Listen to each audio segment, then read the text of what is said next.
Hello and welcome to Fidelity Connects, a Fidelity Investments Canada podcast, connecting you to the world of investing and helping you stay ahead.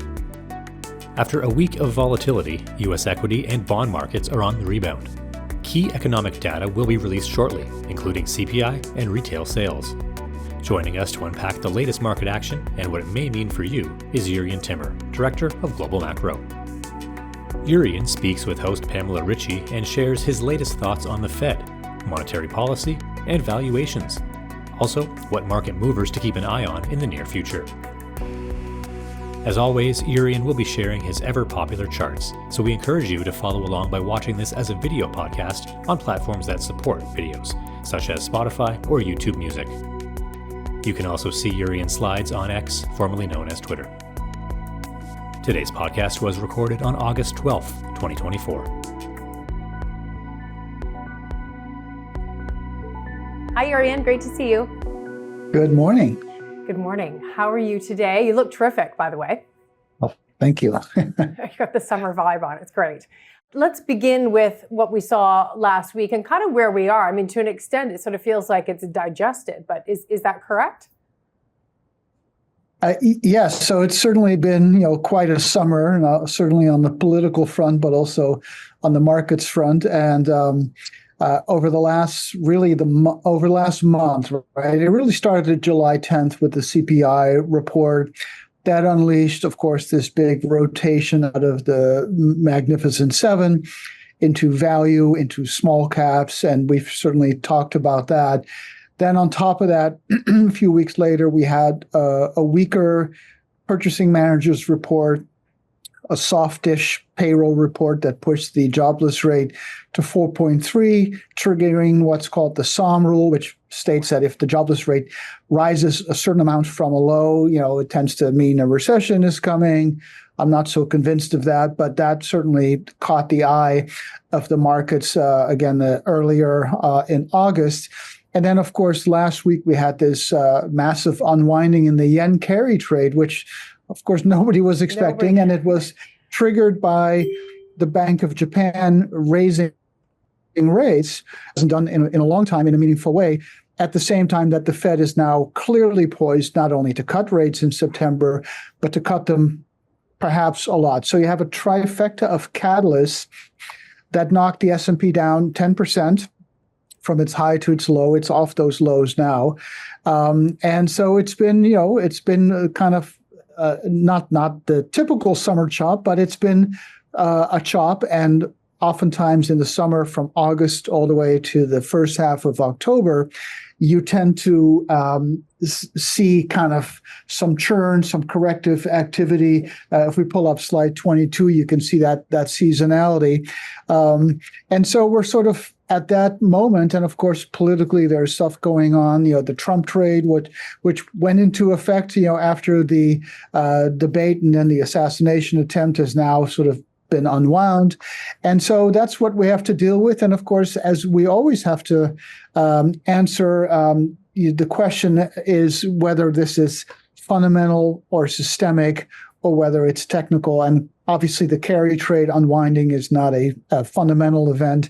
Neither is the rotation, even though it's triggered by it.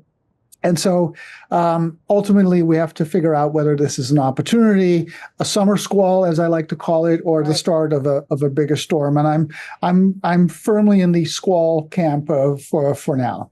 And that whole idea of don't sell, but there was some real fear last week. There's no question. So people did sell, obviously, and that's what we were watching. But just go into this sort of opportunity. When you see a VIX spike, the intraday story was absolutely fascinating. When you got to the end of the week, it wasn't actually as big a story as you thought, but it was sort of hold on by your fingernails there for a bit. Yeah, it was crazy. So slide one, and I was on the Cape recovering from my bike event. How did it go? On Monday. It was good, 161 miles. It's harder. It's the same route every year, but as I get older, the same hills seem to be getting steeper and longer. So I think you're amazing. But it was good. But that Monday, I'm sort of unplugged. I didn't even have my laptop with me, and then all of this happened. So if you look at slide one, the VIX went from 10 to 66. I mean, a 66 VIX is not something you see very often. And typically when you do see it, there's a monster decline going on. And that's, that didn't really happen. A 10% decline, I mean, it's not nothing. Certainly people will get concerned about it, but the market spends half of its time in a 10% drawdown. So it's really not that significant. But the VIX spiked. There was a lot of repositioning going on. And it shows you the moral hazard of when central bank policy is one-sided for very, very long in a transparent way. Of course, the Bank of Japan has been in this zero interest rate and QE kind of mode now since 2013, right? And it owns half the debt in Japan. And so when you have that long a period of very low rates, you're going to get moral hazard, right? Investors are going to make bigger decisions. They're going to take on more leverage. And it kind of makes you wonder if monetary policy, as we had it before the financial crisis, when it was much more opaque, under Alan Greenspan's term and other Fed chairs, whether there isn't something to be said for having a less transparent monetary policy, because it keeps investors from getting out over their skis, thinking they have it all figured out, as far as the eye can see. So that maybe is one lesson here. But for us long-term investors, when you have a technical reset, right, when the leverage tree is shaken and the fruit falls out, that actually is an opportunity to rebalance or get in if you're not in at a point when there isn't a lot of leverage out there. And so there's always an opportunity in every crisis. I mean, that's what I was so fascinated with last week about our concept and our comfort level with forward guidance. I mean, we're just so used to it and depend on it and debate about it and argue about it and so on. But forward guidance is how we expect things to work. And we just can't handle it. And the forward guidance, I actually interviewed Ben Bernanke on this once a couple of years ago. It all started after the financial crisis when the Fed hit the zero lower bound and couldn't go any further. That's why it started QE as a proxy for rate cuts. But that's also when it came out with the dot plot. That was actually 2012. But that was another attempt to tell the market, we're not going to raise rates anytime soon, because historically, whenever the Fed's cutting, the market is just expecting those cuts to revert back to rate hikes. And so this forward guidance was an attempt to prevent the market from pricing in higher rates in order to kind of support the economy. But it's really a feature of the zero interest world. And you could argue that now that we're no longer in the zero interest rate world, that it's really an outdated concept and that you want to keep the markets guessing to some degree. Yeah, I wonder if it's we're a bit coddled in that sense, and maybe we needed it at a certain time. Yeah, it's an interesting question. So come back to sort of the beginning, whether we're still in a bull market, the idea of how much further along we might be.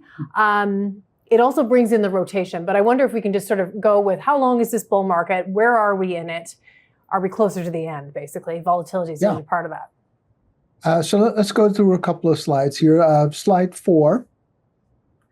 So the cyclical bull market, which began in October 2022, is now 22 months old and has produced a gain of 61% at the most recent high. Those are the black dots there in the chart, and all the other squiggles there are other cyclical bull markets. Size of the dot shows the PE ratio. And so the median bull market is good for 90% over 30 months. We've done 60 over 22. So, historically speaking, we're only 2/3 of the way there. But if we go to slide 20, when you pick just the soft landing cycles, and of course, so far we're in one. The mid-90s was one, the late 90s was one, the 60s at 2016. You can see that with the exception of the 94 to 98 rally, which was a monster, of course, this was after Greenspan's rate hikes. That was a classic soft landing, the start of the tech boom, of course. But with the exception of that one, the other three soft landing analogs kind of like ended around here. So, and they were not that steep, which makes sense, of course, because soft landings by definition means that a hard landing was avoided, which means that you probably didn't get that big decline that comes with a recession. And when the decline is more shallow, the subsequent rally oftentimes is as well. And so my sense is we're closer to the eighth inning than the sixth inning or the fifth inning, and that we have reached a more mature, choppier phase. The technicians will call that the distribution phase. And again, one big question is the role of this rotation if it indeed continues, right? So if we go to slide 5 for a second, this is the cap-weighted S&P weekly chart. And it clearly in an undeniable uptrend, right? Higher highs, higher lows. We've gone from above the trend line to the trend line. We've gone from, 90% of stocks in uptrends to now 69%, still respectable, certainly after a 10% decline. So the uptrend continues for the cap-weighted index, and for the equal weight, which is the next slide. It's more of the same. It's the market just kind of going sideways. But technically, I don't see a lot of damage here. It's disappointing that the new highs keep getting rejected. But we're not making lower highs and lower lows or anything like that. And the same is true for the Russell 2000, which is the next slide. We kind of had a false breakout there, and then we're back to that breakout point, where the scene of the crime, as I like to call it. And so it shows a market to me that still, it's in an uptrend, but there's a lot of churn going on. And if the rotation continues out of the Mag 7 Nifty 50, to me, it seems more and more plausible that the market will not be able to make a lot of headway if that rotation continues, just because of the sheer weight of those stocks, that if those stocks go down, it's hard for the market in general to go up. So it's summer. We're in the 8th month of the 4th year of a presidential cycle, where we've had a 60% run over 22 months. To me, the summer is going to be more of a chop. I'm not so concerned about the yen carry trade. I don't know if it's done or not, but I'm not that concerned about the economy. I see the softness more as a moderation of the excesses from the pandemic. But the rotation is something that can lift most boats. And for an active investor, there's a tremendous amount of opportunity there. But the headline indices, the way we look at them, the way we see them, might struggle to make a lot of progress here if that churn continues. You've been talking about this actually for weeks, the idea that the overall market may come down as we're seeing this rotation into everything but the Magnificent Seven, basically, all the others. And it's just an interesting dynamic that you've been pointing out for a bit. Just take us back to it. So there could be sort of an overall market decline, but we are seeing that distribution, as you say. Yeah. So let's start with slide 19. So it's a question of absolute versus relative, right? So the market can have a bullish broadening, which is something I've talked about a lot this year, meaning the tape broadens, more stocks participate in the uptrend, and the market goes up. That's, of course, the nirvana, and that's what we saw last fall into this spring, right? The S&P equal and the S&P cap weighted both went up 28% from that wobble in October when the 10-year yield went to 5% all the way till April. Then again, we had more churn, and what you can see in this chart, the orange bars is absolute new highs minus new lows, and the purple bars are relative new highs minus new lows. And you can see that it's been a positive absolute period, so stocks are participating, but the cap-weighted index or the Mag 7 have run so hard that few other stocks are able to make relative new highs, and that's why the purple bars are below zero. And then over the last few weeks, it flipped around, right? Those purple bars went up, which is what we want to see, right? If we're an active investor, we want to see lots of stocks outperforming the index because that allows us to win. But that upward bar actually came in a declining market. And that's it. So it's kind of an upside down market. And slide 16, I think, will illustrate this further. So if you do a scatter plot, and we all know that I like scatter plots. On the left, you see the mega caps on the horizontal versus the broader market on the vertical. And you can see, of course, that they're basically perfectly correlated, which you would expect. And this goes back a long time in history. But on the right, you see the relative performance of the mega caps in the horizontal versus the absolute performance of the market in the vertical.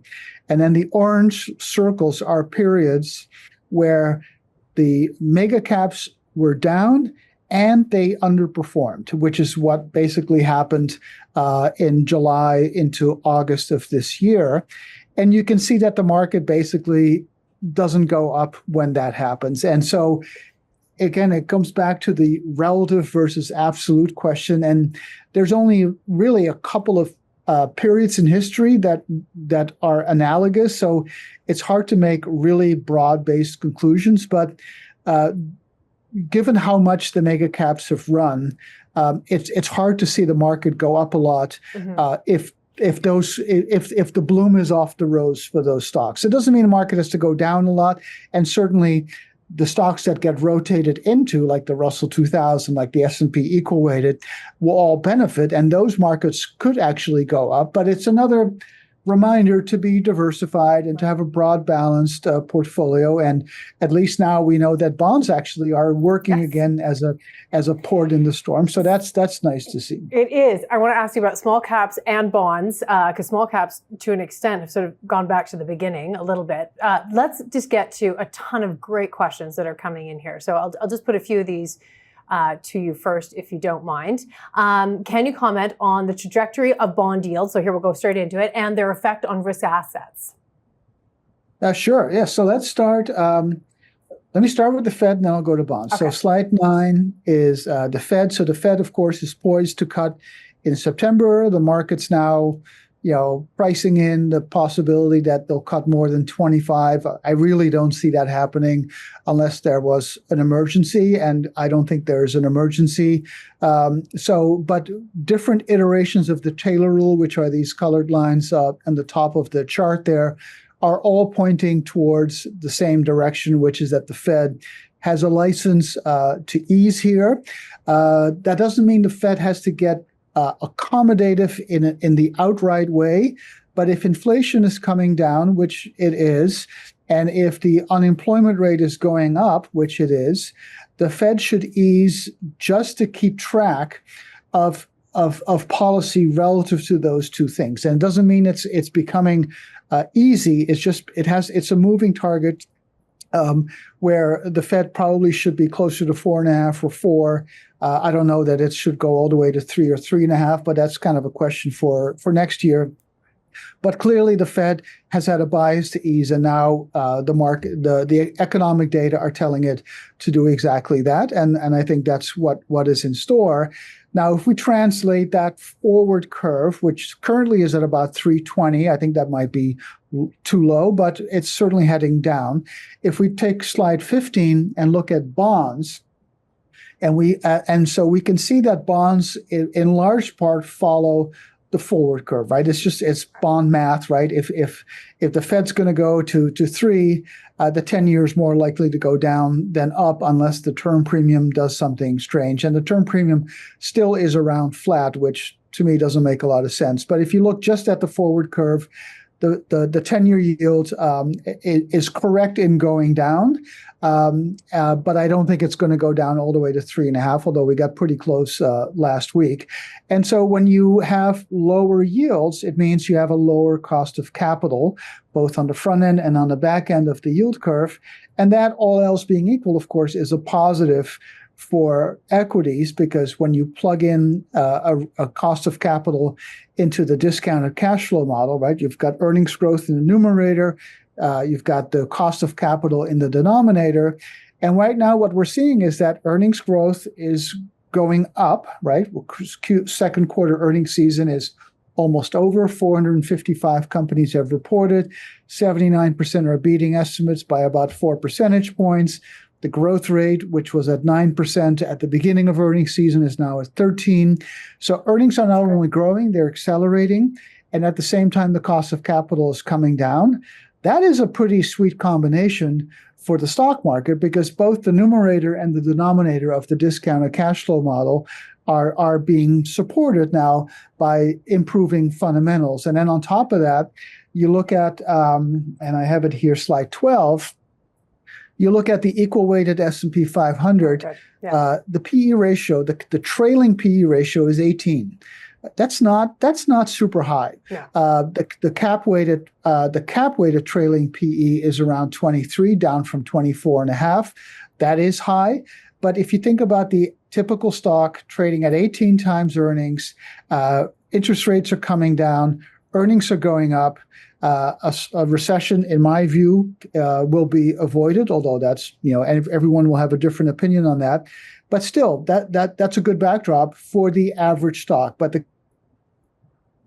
question again about is, will the index reflect those positive fundamentals, or will it be weighed down by the rotation that these positive fundamentals should create? And so it's kind of a catch-22. It's a paradox in a way. It is. It's absolutely fascinating watching what the market is sort of teaching us. Some of it, I guess, is can be explained by history, but some of it you just watch and learn.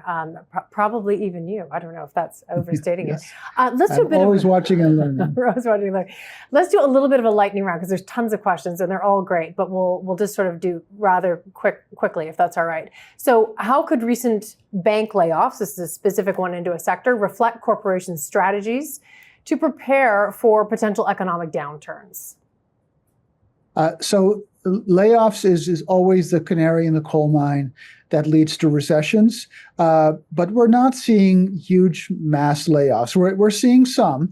And again, this is, to me, an unwinding of the pandemic era extremes, where the labor market was so tight because so many people basically left the labor force, that the help wanted rate, if you will, was extremely high, and we've been working that off now for a while. And so to me, the layoffs is kind of a reflection of that.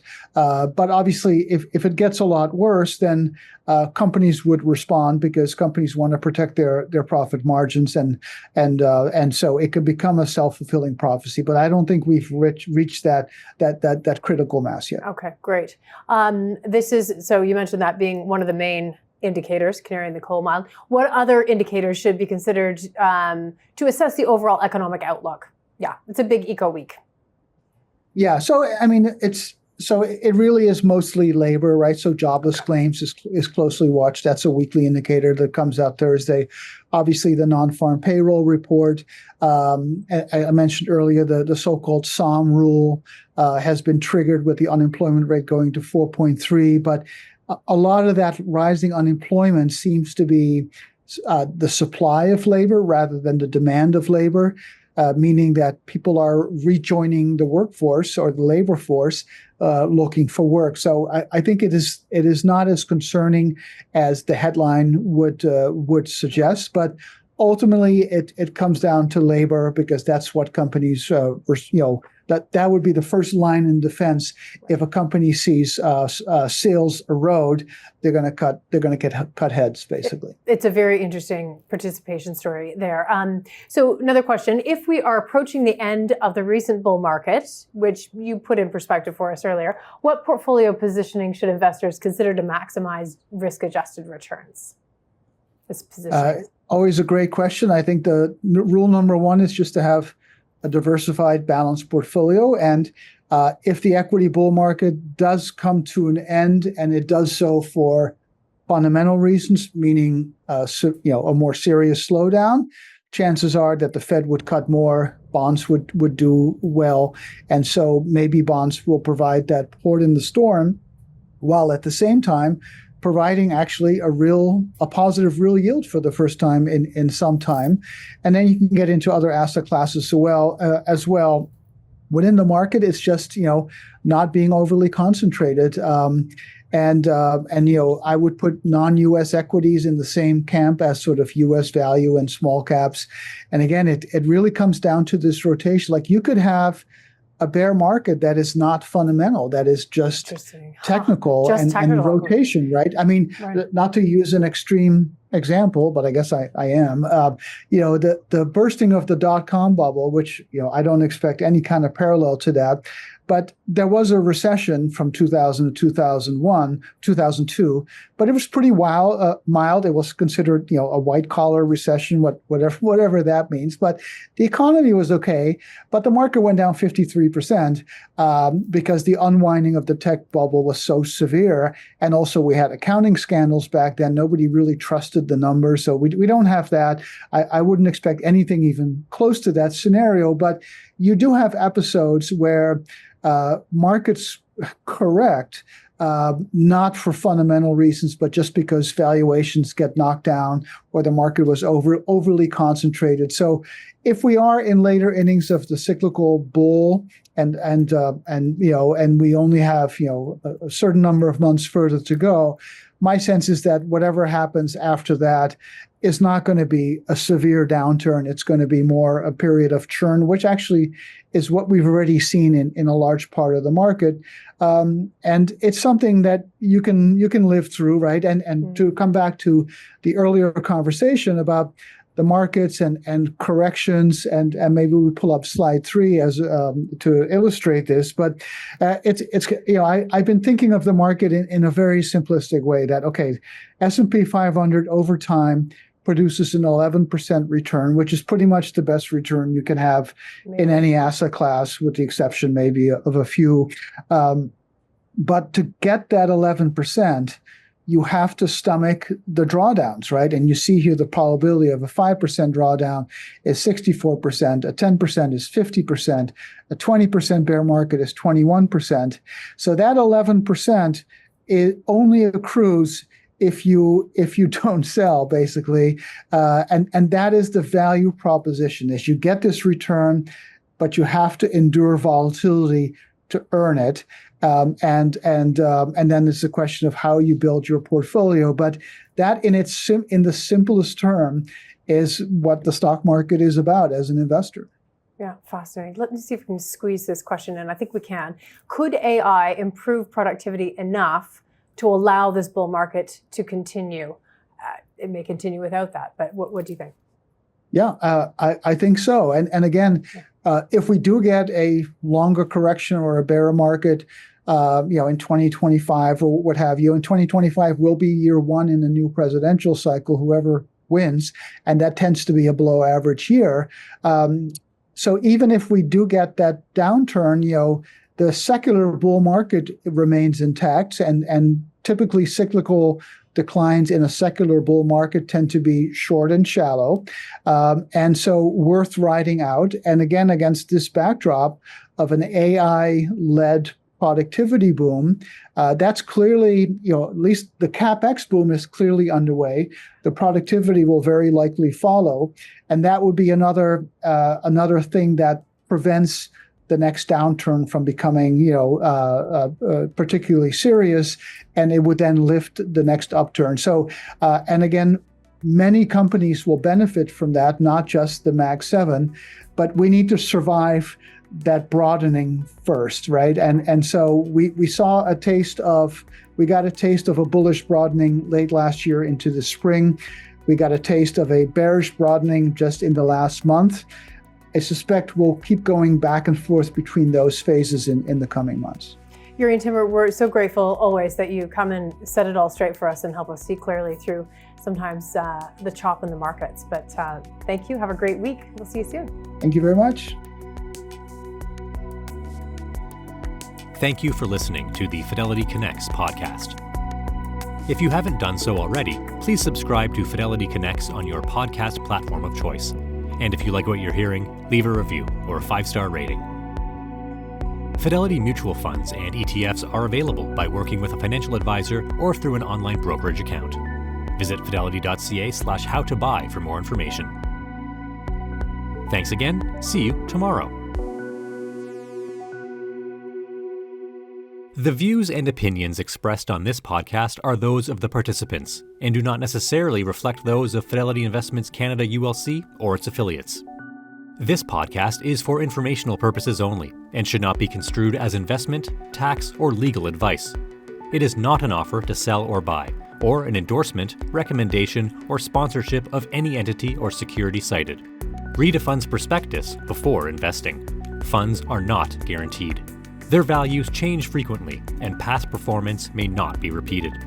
Fees, expenses, and commissions are all associated with fund investments